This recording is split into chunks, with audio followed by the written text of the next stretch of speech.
Beneath the African sun, a hippopotamus rests submerged in a muddy river, only its eyes and ears breaking the surface. This massive animal, one of the most dangerous mammals on the continent, appears completely at peace. But hidden within its thick, wrinkled skin, an invisible battle is taking place. Dozens of ticks and parasites cling to the folds around its ears, neck, and back, feeding quietly on an animal that seems, at first glance, untouchable. Hippos spend up to 16 hours a day submerged in water, using rivers and mud holes primarily to regulate body temperature and protect their sensitive skin from the sun. But this aquatic lifestyle creates a hidden problem. The same warm, moist environment that protects the hippo also creates ideal conditions for parasites to thrive, especially in the deep creases behind the ears and along the neck, areas the hippo's short legs and limited flexibility make almost impossible to reach. Watch closely, and you can see subtle signs of irritation. The hippo shakes its massive head, flapping its ears rapidly against the sides of its skull. It twitches the skin along its back involuntarily, a reflexive attempt to dislodge whatever is causing discomfort. Sometimes it submerges deeper, hoping the water itself might offer some relief. None of these efforts fully solve the problem. A tick embedded deep within a skin fold is nearly impossible for a hippo to remove through movement alone. This is where the oxpecker arrives. A small bird weighing only a fraction of what the hippo's ear alone might weigh, glides low across the water's surface and lands directly on the hippo's head, settling between the ears as if this were the most natural perch in the world.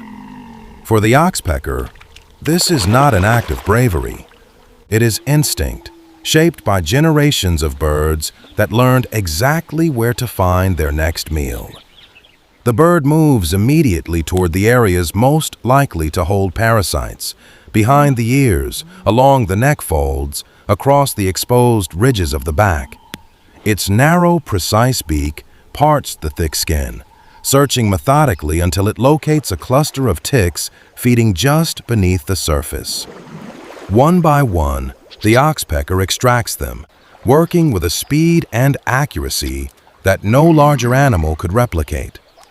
This relationship exists across much of Africa, wherever hippos share their habitat with these small, opportunistic birds. Oxpeckers are drawn to hippos for the same reason they are drawn to rhinos, buffalo, and giraffes, an abundant, easily accessible food source hidden within the skin folds of a much larger animal. For the bird, a single feeding session on a hippo's back can provide dozens of ticks, more food than it might find foraging on its own throughout an entire day. For the hippo, the benefit is different but equally significant. Fewer parasites mean less irritation, less risk of skin infection, and reduced stress in an environment where energy conservation matters greatly. Hippos are large-bodied animals with relatively low metabolic rates, and unnecessary stress or skin damage can have lasting effects on their overall health, particularly during the dry season when resources are already limited.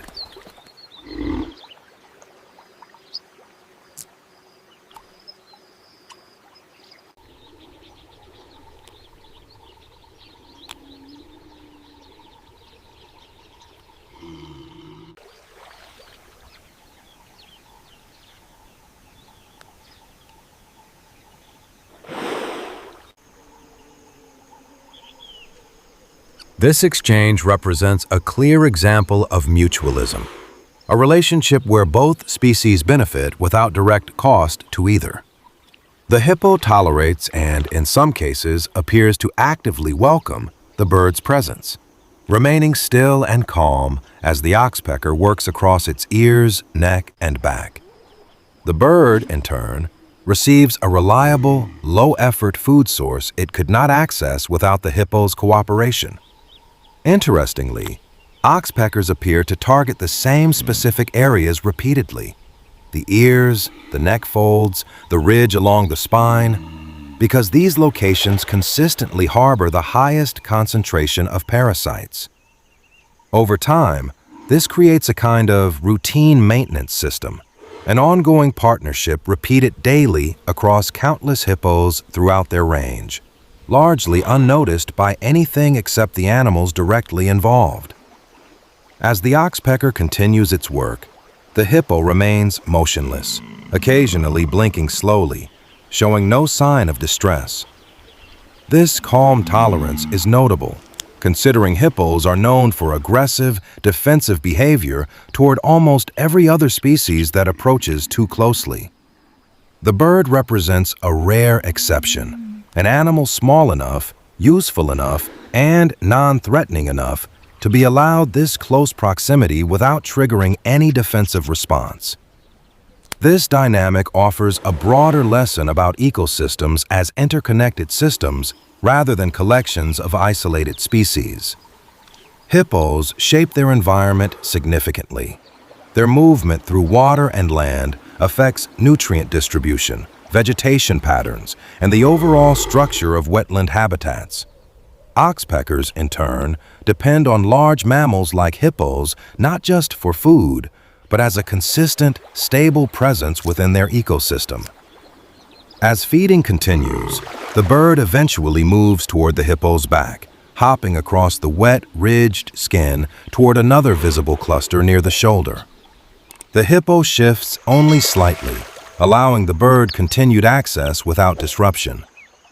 What began as a source of irritation has, through this ongoing relationship, become something closer to routine maintenance, quiet, efficient, and repeated as needed. By the time the sun begins to lower over the water, the hippo's skin shows visible signs of relief, fewer twitches, less head shaking, a calmer overall posture. The oxpecker, having completed its feeding, remains perched briefly before eventually flying off toward another animal, another opportunity, continuing a cycle that will repeat again tomorrow and the day after that. This quiet partnership between hippo and oxpecker reflects a pattern found throughout the natural world.